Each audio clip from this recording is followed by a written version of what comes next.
Hello बच्चों, तो next topic है सेल डिवीजन का मियोसिस। ठीक है, बहुत ही स्पेशलाइज्ड टाइप का सेल डिवीजन होता है जिसको रिडक्शनल डिवीजन भी कहते हैं। क्यों कहते हैं? बिकॉज यहाँ पर जो पेरेंट सेल होता है, पेरेंट सेल में जो क्रोमोसोम नंबर होते हैं वो क्या हो जाते हैं, डॉटर सेल में जाकर के हाफ हो जाते हैं। इसीलिए इसको क्या कहते हैं, रिडक्शनल डिवीजन कहते हैं। क्या हो जाते हैं, क्रोमोसोम नंबर रिड्यूस या जस्ट हाफ हो जाते हैं पेरेंट सेल से डॉटर सेल में। Okay, that is why it is called the reductional division. अब स्टेजेस क्या है? स्टेजेस है, मियोसिस जो होती है 2 स्टेप में कंप्लीट होती है, meiosis first and meiosis second. Meiosis first में कौन कौन से सब फेजेस होते हैं, स्टेजेस कह लीजिए या फेजेस कह लीजिए। ठीक है, फर्स्ट है इंटरफेज। इंटरफेज से हमारी सेल साइकिल या सेल डिवीजन क्या होता है, स्टार्ट होता है। इसमें क्या होता है, प्रोफेज फर्स्ट आएगा मियोसिस फर्स्ट में, इंटरफेज के बाद prophase first, metaphase first, anaphase and last one telophase first. ठीक, बट यहाँ पर क्या है, जो प्रोफेज फर्स्ट है, प्रोफेज फर्स्ट अगेन जो होती है सब डिवाइडेड हो जाती है। ठीक, 5 मेन फेजेस में। ठीक, leptotene, zygotene, pachytene, diplotene and diakinesis. ठीक, ये थोड़ा सा क्या होता है, कॉम्प्लिकेटेड जो होता है पार्ट होता है एंड लॉन्गेस्ट पार्ट होता है सेल डिवीजन का, मियोसिस जो फर्स्ट में। मियोसिस सेकंड बहुत सिंपल है, कॉम्प्लिकेटेड पोर्शन जो है वो प्रोफेज फर्स्ट में होता है। ठीक, जहां पर बहुत सारे फिनोमेना आते हैं, आपके साइनेप्सिस आता है, साइनेप्टोनीमल कॉम्प्लेक्स बनता है। ठीक है, क्रॉसिंग ओवर होता है, कियास्माटा फॉर्मेशन, ये सारे फेजेस आपको प्रोफेज फर्स्ट में देखने को मिलेंगे। ठीक, मियोसिस सेकंड माइटोसिस के जैसा ही होता है और ये सिर्फ और सिर्फ, ठीक है, पूरी ह्यूमन बॉडी में जो आपके गैमेट्स फॉर्मेशन होता है, male gamete and female gamete, उनके फॉर्मेशन में ही क्या होता है, मियोसिस सेल डिवीजन पाया जाता है। अदरवाइज पूरी आपकी कंप्लीट बॉडी में कौन सा सेल डिवीजन पाया जाता है, माइटोसिस। फर्दर डिवाइडेड है ये सब फेजेस में। तो सबसे पहला क्या आता है, लेप्टोटीन। ठीक है, तो सबसे पहला क्या आएगा आपका, लेप्टोटीन। अब देखिए लेप्टोटीन में क्या होता है, इसमें बेसिकली होता है जो क्रोमोसोम्स होते हैं अंडर माइक्रोस्कोप विजिबल होने लगते हैं, मतलब दिखाई देने लगते हैं। इसके पहले इंटरफेस जो फेज थी, इंटरफेस में हमको क्रोमोसोम्स इतने विजिबल नहीं होते हैं। ठीक है, वो क्या होते हैं, इंटरफेस में क्या होते हैं, ये बहुत ही क्वाइल्ड होते हैं। ठीक है, थ्रेड लाइक होते हैं, क्वाइल्ड होते हैं, हमको क्रोमोसोम्स के स्ट्रक्चर इंटरफेस में नहीं दिखेंगे। बट लेप्टोटीन फेज में क्या होगा, ये हमको विजिबल होने लगेंगे माइक्रोस्कोप से जब देखेंगे। यहाँ पर जो सेंट्रियोल प्रेजेंट है ये, ठीक है, ये क्या है, सेंट्रियोल है। अब सेंट्रियोल क्या हो गया है, पार्ट्स में डिवाइड हो गया, 2 पार्ट्स में क्या हो जाएगा, डिवाइड हो जाएगा और धीरे धीरे मूव करने लगेगा अपोजिट पोल्स में। ठीक है, सेंट्रियोल्स। ठीक, ये न्यूक्लियोलस है, ठीक, जो अंदर है न्यूक्लियस के। तो लेप्टोटीन में मेनली क्या होता है, 2 चीजें हमको अच्छे से दिखाई देती हैं कि सेंट्रियोल जो होता है वो डिवाइड हो जाता है सेंट्रियोल्स में। ठीक, और मूव करने लगता है अपोजिट पोल पे। और इसके साथ साथ में जो क्रोमोसोम्स होंगे वो भी हमको क्रोमोसोम्स क्या होंगे, विजिबल होने लगेंगे, दिखने लगेंगे। ठीक है, अब जो जाइगोटीन होती है, जाइगोटीन क्या होती है, लेप्टोटीन से थोड़ा सा शॉर्ट फेज होता है, यानी कि इसका ड्यूरेशन जो होता है कम होता है। यहाँ पर अब इसके जो मेन फीचर्स की बात करें, इसमें क्या क्या होता है जाइगोटीन फेज में, तो यहाँ पर जो होमोलोगस क्रोमोसोम्स होते हैं सबसे पहले तो वो पेयर अप कर देते हैं। ठीक है, यानी कि वो पेयर बना लेते हैं। पेयर अप के बाद में यहाँ पर साइनेप्सिस होती है। साइनेप्सिस का मतलब होता है जो क्रोमोसोम्स होते हैं वो एक दूसरे के अपोजिट, ठीक है, क्या करते हैं, लाई कर जाते हैं। ये देखो, जैसे ये और ये और ये एक दूसरे के अपोजिट क्या कर जाते हैं, लाई कर जाते हैं। ठीक, इस प्रोसेस को कहते हैं साइनेप्सिस। ठीक, अब साइनेप्सिस हो गया। अब साइनेप्सिस के बाद में यहाँ पर क्या बन जाता है, साइनेप्टोनीमल कॉम्प्लेक्स बन जाता है। ठीक है, with the help of enzyme. इस साइनेप्टोनीमल कॉम्प्लेक्स की वजह से क्या होता है, यहाँ पर बाइवेलेंट या टेट्राड फॉर्मेशन होता है। ठीक है, बाइवेलेंट देखिए, ये और ये अगर इन 2 क्रोमोसोम्स को साथ में लेंगे तो इसको क्या कहेंगे, बाइवेलेंट कहेंगे इन दोनों को, है ना।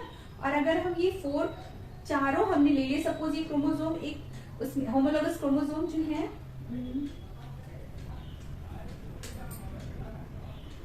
These are the homologous chromosome. ठीक है, एक दूसरे के अगेंस्ट क्या कर रहे हैं, लाई कर रहे हैं। तो ये जो प्रोसेस है, जो होमोलोगस क्रोमोसोम एक दूसरे के अगेंस्ट जो है लाई कर रहे हैं, ठीक, तो वो कहलाता है साइनेप्सिस। और यहाँ पर बनाता है साइनेप्टोनीमल कॉम्प्लेक्स। अब इसको क्या कहेंगे, साइनेप्टोनीमल कॉम्प्लेक्स। तो अगर हम ये दोनों लेंगे तो इसको कह देते हैं बाइवेलेंट। 2 होमोलोगस क्रोमोसोम है, ठीक है, होमोलोगस क्रोमोसोम पेयर में है तो इसको हम क्या कह देंगे, बाइवेलेंट। और इन चारों को कलेक्टिवली 1 2 3 4, तो इसको हम क्या देंगे टेट्राड। ओके, तो बाइवेलेंट क्योंकि साइनेप्टोनीमल कॉम्प्लेक्स बन रहा है, तो साइनेप्टोनीमल कॉम्प्लेक्स की वजह से क्या है यहाँ पर बाइवेलेंट एंड टेट्राड का फॉर्मेशन भी होता है। तो यहाँ पर मेन जो आपने देखा क्या क्या उनका साइनेप्सिस हो गया है ना, साइनेप्टोनीमल कॉम्प्लेक्स हो गया and bivalent and tetrad formation हो गया। साइनेप्सिस पता चल गई, जब होमोलोगस क्रोमोसोम एक दूसरे के अगेंस्ट लाई करेंगी तब उसको कहेंगे साइनेप्सिस। ठीक, अब वो जो लाई करते हैं तो वहां पर एक कॉम्प्लेक्स जैसा बन जाता है, उस कॉम्प्लेक्स को कहेंगे साइनेप्टोनीमल कॉम्प्लेक्स। इस कॉम्प्लेक्स को क्या कहेंगे साइनेप्टोनीमल कॉम्प्लेक्स। अब यहाँ पर बाइवेलेंट या टेट्राड का फॉर्मेशन होता है। बाइवेलेंट यानी कि 2 क्रोमोसोम जब होमोलोगस क्रोमोसोम को लेंगे, ठीक है, तब उसको क्या कहेंगे बाइवेलेंट। अब जब चारों होमोलोगस क्रोमोसोम जो होते हैं एक दूसरे के अगेंस्ट लाई रहते हैं तो उनको हम कहेंगे टेट्राड। ठीक है, तो ये हमारा जाइगोटीन में मेन फीचर्स हो गए। टीन के बाद में आता है पैकिटीन। ठीक है, जाइगोटीन के बाद में पैकिटीन।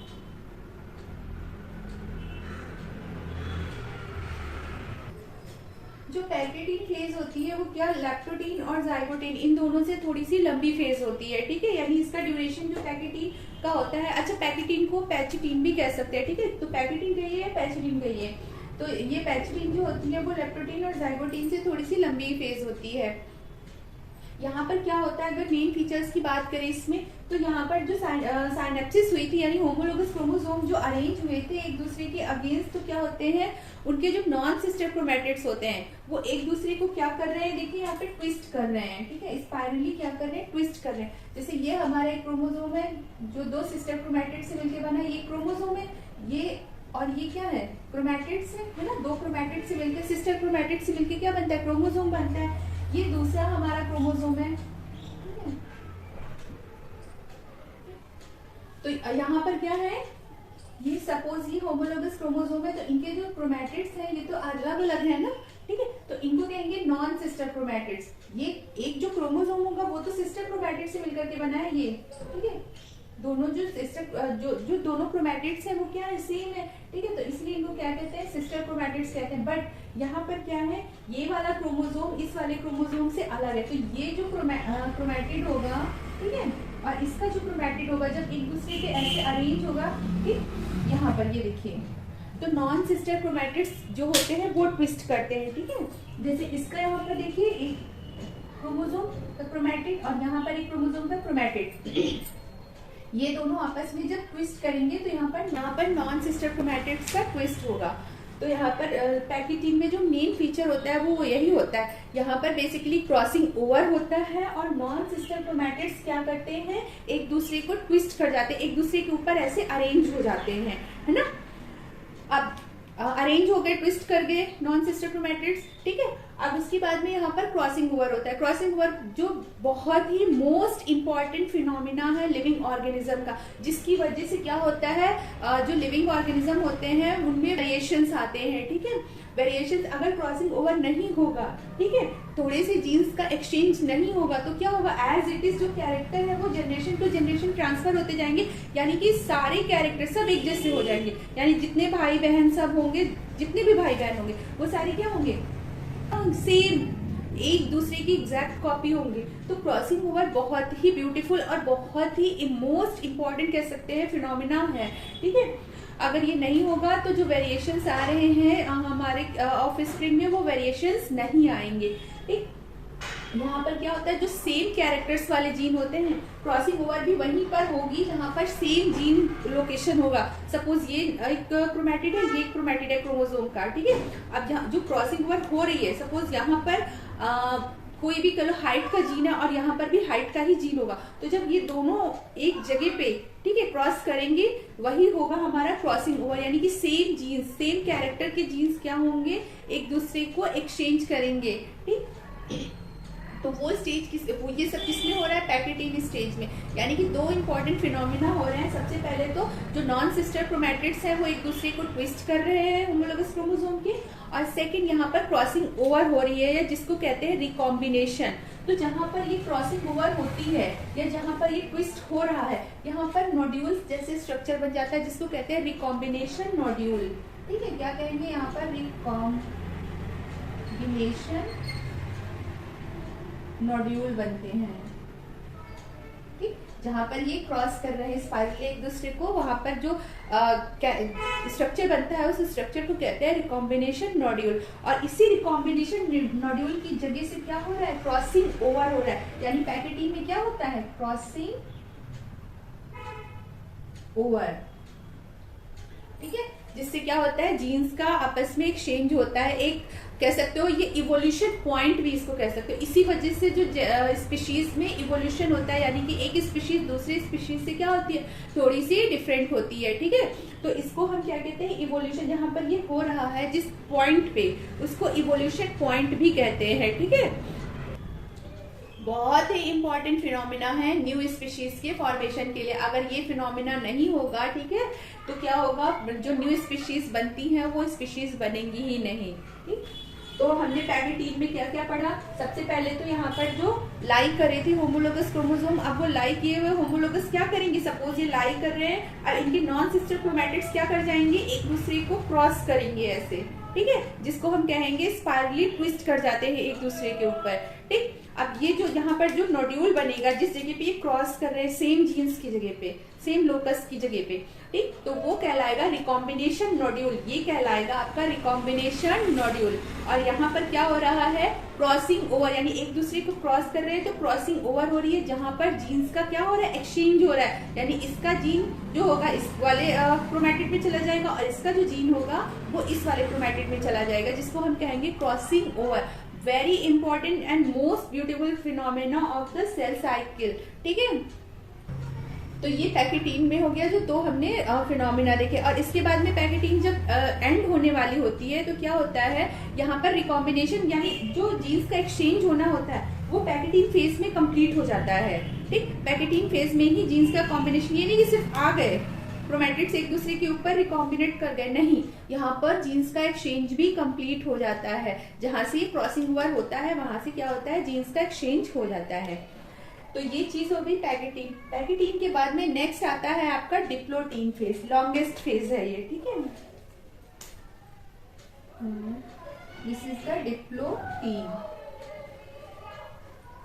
इसमें पैकेटीन में एक चीज और होती है, यहाँ पर जो हमारे टेट्राड होते हैं वो बिल्कुल क्लियरली विजिबल भी होते हैं। जैसे यहाँ पर टेट्राड को तो हम एज अज्यूम कर सकते हैं, यहाँ लगते हैं, बाइवेलेंट तो बहुत अच्छे से दिखता है, मगर टेट्राड इतना अच्छा नहीं दिखता, ठीक है। बट यहाँ पर क्या है, अब टेट्राड जैसे suppose this is the chromosome और दिस इज द क्रोमोसोम, है ना, एक दूसरे को क्रॉस ओवर कर रहे हैं यहाँ पर, तो देखिए 1 2 3 4, तो ये पूरा टेट्राड फॉर्मेशन यहाँ पर पैकेटीन फेज में एकदम क्लियरली विजिबल होता है, ठीक। डिप्लोटीन में क्या बताया, लॉन्गेस्ट फेज होता है। और जो ये साइनेप्टोनीमल कॉम्प्लेक्स बना होता है, ये साइनेप्टोनीमल कॉम्प्लेक्स अब क्या है, क्रॉसिंग ओवर यहाँ पे कंप्लीट हो गई थी पैकेटीन फेज में, तो साइनेप्टोनीमल कॉम्प्लेक्स भी क्या होता है, धीरे धीरे डिसॉल्व होने लगता है। बट अभी भी यहाँ पर क्या होता है, एक दूसरे को क्रॉस किए होते हैं, नॉन सिस्टर जो क्रोमैटिड्स हैं एक दूसरे को क्रॉस किए होते हैं, बट वो स्ट्रेच कर रहे होते हैं, खींच रहे होते हैं, तो वो स्ट्रेचिंग के टाइम पे क्या होता है, वो हमको एक्स शेप के दिखते हैं, ठीक है। तो ये थोड़े थोड़े से कैसे दिखेंगे, एक्स, क्योंकि स्ट्रेच हो रहे हैं तो ये एक्स जैसे दिखने लगते हैं, just like this.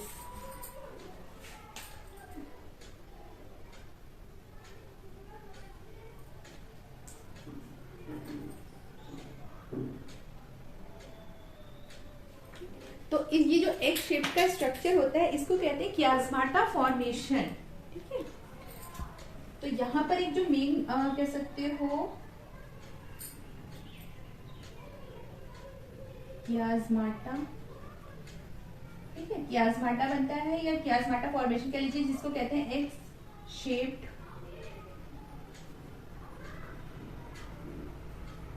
Structures.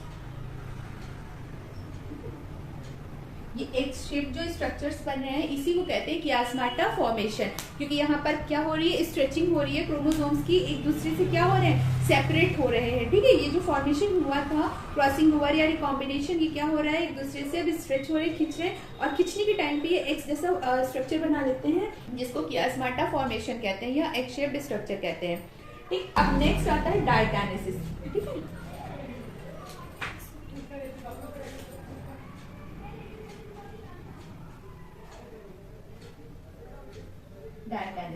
Diakinesis जो है वो प्रोफेज फर्स्ट की जो सब फेजेस थी वो लास्ट स्टेज या फाइनल स्टेज होती है, ठीक है।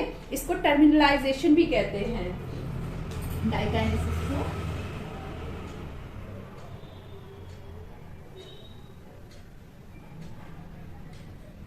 टर्मिनलाइजेशन, क्योंकि अब ये क्या हो रही है, फेज हमारी एंड हो रही है, ठीक।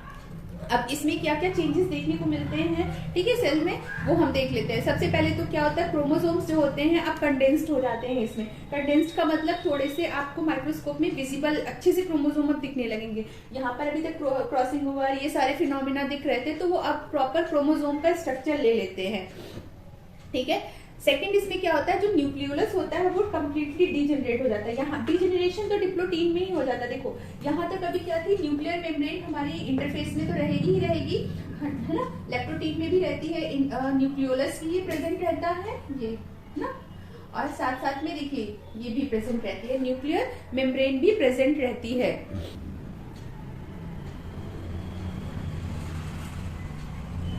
और ये है न्यूक्लियर मेम्ब्रेन, न्यूक्लियर मेम्ब्रेन। जो न्यूक्लियोलस और न्यूक्लियर मेम्ब्रेन है वो लेप्टोटीन, जाइगोटीन, पैकेटीन, यहाँ तक हमको कंप्लीटली विजिबल होगी। बट यहाँ पे डिप्लोटीन तक आते आते क्या होते हैं, वो डीजेनरेट होने लगती है, यानी कि खत्म होने लगती है, ठीक है। ये देखिए न्यूक्लियर मेम्ब्रेन थोड़ी थोड़ी डीजेनरेट हो रही है, साथ साथ में ये जो न्यूक्लियोलस है ये भी क्या हो रहा है, डीजेनरेट हो रहा है, ये देखिए, है ना। और जो डाइकाइनेसिस है, तो डाइकाइनेसिस में जो न्यूक्लियर मेम्ब्रेन और ये न्यूक्लियोलस है कंप्लीटली डीजेनरेट हो जाता है, ठीक है। इसके बाद में नेक्स्ट, अब जो सेंट्रियोल्स होते हैं अपोजिट पोल्स पे बिल्कुल मूव कर जाते हैं, ठीक है। और वहां से क्या निकालते हैं, एस्ट्रल रेज का फॉर्मेशन होता है, जिसकी वजह से ये क्रोमोसोम्स को क्या करते हैं, अटैच कर लेते हैं। अब होता क्या है डाइकाइनेसिस में, अब क्या होता है, जो सेंट्रियोल्स होते हैं अपोजिट पोल पे बिल्कुल मूव कर जाते हैं, और उसके बाद एस्ट्रल रेज या कह सकते हो स्पिंडल मियोसिस का जनरेट कर देते हैं, और उनसे क्या हो जाते हैं, जो क्रोमोसोम्स हो जाते हैं वो अटैच हो जाते हैं, ठीक। ये क्रोमोसोम्स क्या है, स्पिंडल फाइबर्स की हेल्प से क्या हो गए हैं, अटैच हो गए हैं।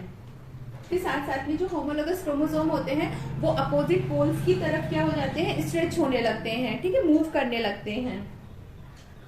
अब नेक्स्ट डाइकाइनेसिस के बाद में आता है मेटाफेज, ठीक। डाइकाइनेसिस के बाद में क्या हो गया, ये मेटाफेज हो गया, तो ये मेटाफेज हो गया, ये एनाफेज हो गया, ठीक। यहाँ तक हो गया। तो ये सारी फेजेस क्या हैं, प्रोफेज फर्स्ट की है ना, metaphase as it is mitosis के जैसा हुई होता है, इक्वेटोरियल प्लेट पे क्या हो जाते हैं, मूव कर जाते हैं। मेटाफेज में क्या होता है, यहाँ से जो प्लाज्माटा फॉर्मेशन सेपरेट मतलब शिफ्ट हो रहा था, ठीक है, यहाँ पर कंप्लीटली क्या होते हैं, क्रोमोसोम्स एक दूसरे से अलग हो जाते हैं और क्या होते हैं, इक्वेटोरियल प्लेट पे मूव कर जाते हैं, ठीक। मूव करने के बाद भी यहाँ पर क्रोमोसोम्स क्या है, अपना अपना जो इंटरचेंज किया हुआ जीन का पार्ट है वो लेकर के मूव कर रहे हैं या इक्वेटोरियल प्लेट पे अरेंज हो रहे हैं, ठीक है। यहाँ पर अरेंज हो जाते हैं। इसके बाद में ये थोड़ी शॉर्ट फेज भी होती है। नेक्स्ट है एनाफेज। एनाफेज में क्या होगा, एनाफेज में जो होमोलोगस क्रोमोसोम्स थे ये एक दूसरे से सेपरेट होने लगते हैं, स्ट्रेच होने लगते हैं, ठीक है।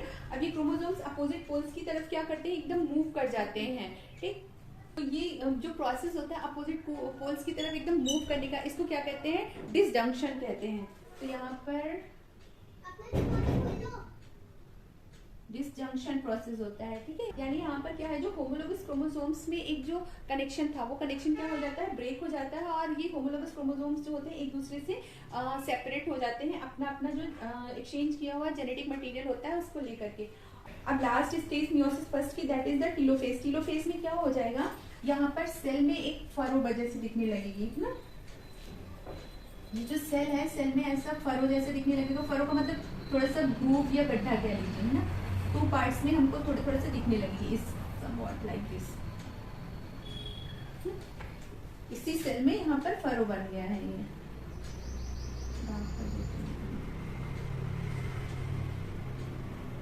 ये कहलाता है सेल फरो, क्योंकि ये एनिमल सेल है इसलिए यहाँ पर क्या बन रही है, सेल फरो बन रही है। अगर यहाँ पर हम प्लांट सेल की बात करते तो वहां पर क्या बनता, सेल प्लेट बनती है ना। अब यहाँ पर क्या हो जाएंगे, हमारी जो न्यूक्लियर मेम्ब्रेन थी वो थोड़ी थोड़ी विजिबल हो जाएगी, है ना, न्यूक्लियर मेम्ब्रेन विजिबल हो जाएगी और न्यूक्लियोलस भी विजिबल हो जाएगा। और इसके साथ साथ में जो अपोजिट पोल्स पे बिल्कुल पहुंच गए थे क्रोमोसोम्स, ये इन सेल्स में आ जाएंगे। ये एक क्रोमोसोम, ये दूसरा क्रोमोसोम, ये दूसरा क्रोमोसोम, और ये जो सेंट्रोसोम होगा, और ये सॉरी और ये जो सेंट्रियोल्स होंगे ये यहाँ पर मूव कर जाएंगे in the form of centrosome. Centrioles अब किसमें बन गया, सेंट्रोसोम में पहले क्या है, सेंट्रियोल कह लीजिए या सेंट्रोसोम। सेंट्रोसोम जो होगा वो डिवाइड होकर के किसमें बन जाता है, सेंट्रियोल्स फॉर्मेशन कर लेता है सेंट्रोसोम, है ना। तो अगेन यहाँ पर अभी तक क्या थे, सेंट्रियोल्स थे, अब क्या हो गया, इस सेल के पास और इस सेल के पास क्या हो गया, सेंट्रोसोम आ गया, ठीक है। नेक्स्ट अब कंप्लीटली अब इसके बाद में क्या हो जाता है, साइटोकाइनेसिस हो जाता है। साइटोकाइनेसिस का मतलब यहाँ पर सेल जो होगी 2 पार्ट्स में ऐसे डिवाइड हो जाएगी, ठीक है। ये हो गया इसका न्यूक्लियस, यहाँ पर न्यूक्लियोलस, ये 2 क्रोमोसोम, ठीक। तो इस तरीके से अब ये 2 सेल बन गई, ठीक है। मियोसिस फर्स्ट से कितनी सेल बनी, 2 सेल बनी। अब ये जो 2 सेल होंगी ये क्या करेंगी, मियोसिस सेकंड करेंगी, जिसमें कौन कौन सी फेजेस आएंगी, prophase second, metaphase second, anaphase second and telophase second.